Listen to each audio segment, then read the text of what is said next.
I'd like to talk a little bit today about the notion, the understanding that what we believe is what we are.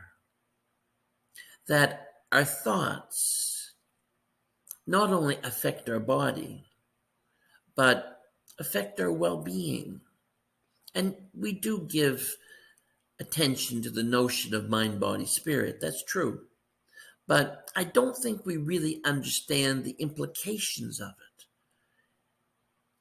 We don't really tend to embrace the notion that what we think is what we are, what we believe is what we live. And this is because we are spirit, we are mind, connected to divine mind.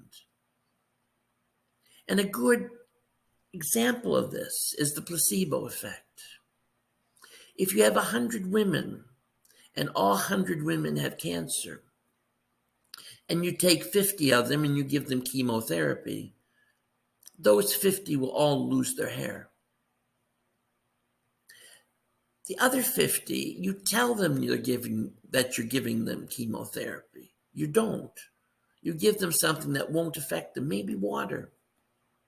And those 50 women all believe they're receiving chemotherapy, and yet they don't all react the same. The 30% of those women will lose their hair. And they'll lose the hair because they believe they are being given chemotherapy.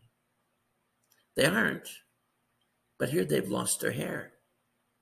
And the question is, of the other 70% of the women, what percent of them do not believe they're going to lose their hair? It's important to understand that none of those 50 women should have lost their hair. And yet 30% do every time, at least 30%. So it's a prime example of how our minds affect our physical bodies. And you can translate this into self-healing. You can translate this into tools that we can use to heal ourselves. And that doesn't mean doctors aren't useful, and it doesn't mean that at all. But what it means is that we have the power to affect our physical body through our beliefs, through our understanding of our beliefs. I hope this helps. God bless.